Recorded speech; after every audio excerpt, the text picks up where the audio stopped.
கார்த்திக் தீபா சீரியலில் இப்போ ஒரு அதிரடியான ப்ரோமோ வந்திருக்குன்னே சொல்லலாம். நாளைக்கு மிஸ் பண்ணாமல் ஃபுல் வீடியோ கேளுங்க. அதுக்கு முன்னாடி வீடியோ பிடிச்சிருந்துச்சுன்னா லைக் பண்ணிட்டு பாருங்கள் ஃப்ரெண்ட்ஸ்.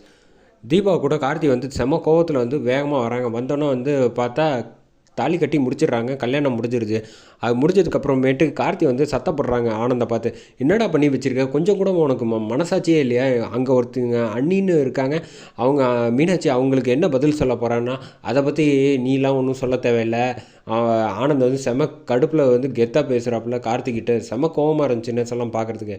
என் வாழ்க்கையை முடிவு பண்ண எனக்கு பார்த்துக்க தெரியும், அதை பற்றிலாம் நீ கவலைப்பட வேண்டிய விஷயம் இல்லை அப்படின்ட்டு ரொம்ப திமிராக பேசுகிறாங்க. டே, அவள் சரியான ஃப்ராடுரா, நான் சொல்கிறத கேளு அப்படின்னா. அவளை எனக்கு காலேஜ்லேருந்தே தெரியும். அவளை பற்றி ஃப்ராடுன்னு சொன்னேன்னா இது உன் பொண்டாட்டி தீபாவும் தான் ஃப்ராடு பண்ணி ஏமாற்றி தானே கல்யாணம் பண்ணால். உனக்கு புரியுதா புரியலையான்னு தெரில. அவங்க ஹஸ்பண்டு வந்து நம்ம ஃபோன் நம்பர்லேருந்து எல்லாமே எனக்கு தெரியும். நான் வேணால் அவங்கள வச்சு பேச வைக்கிறேன்.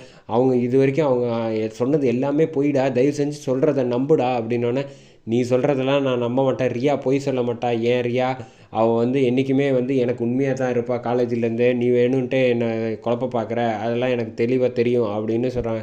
நான் பார்த்தா உன் பொண்டாட்டி வந்து கல்யாணம் பண்ணது வந்து அம்மா ஏற்றுக்கவே இல்லை இப்போ வரைக்கும். நீ வந்து பேசுகிறியா? அடே, அது வேறு பிரச்சனை, இது வேறு பிரச்சனை. தீபாவை வந்து கல்யாணம் பண்ணப்போ எனக்கு வந்து இன்னொருத்தவங்க கூட கல்யாணம் ஆகலை. எனக்கு என்னை நம்பி யாருமே இல்லை. ஆனால் உன்னை நம்பி வந்து மீனாட்சி இருக்காங்க. என்ன நினச்சிக்கிட்டு இருக்கேன், அன்றைக்கி என்ன வாழ்க்கை முடிவு பண்ண போகிற அப்படின்னோன்னே, அதை பற்றி எனக்கு பார்த்துக்க தெரியும் என் வாழ்க்கையை. நான் வந்து என்ன வேணாலும் பண்ணிப்பேன். அதை கேட்குற உனக்கு உரிமையும் கிடையாது, ரைட்ஸும் கிடையாது. முதல்ல வந்து நீ என்ன கேள்வி கேட்குறதுக்கு நீ யார்?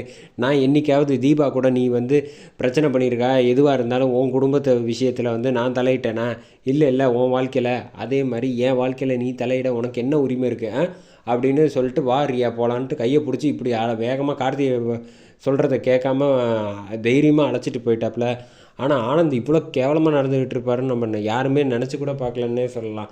மீனாட்சி வாழ்க்கையை வந்து என்ன பண்ண போகிறோன்னு தெரியாமல் வந்து இந்த விஷயம் முடிஞ்சளவு வந்து நம்ம வீட்டில் யாருக்கும் தெரிய வேணாம் சார் அப்படின்னு தீபா சொல்கிறாங்க.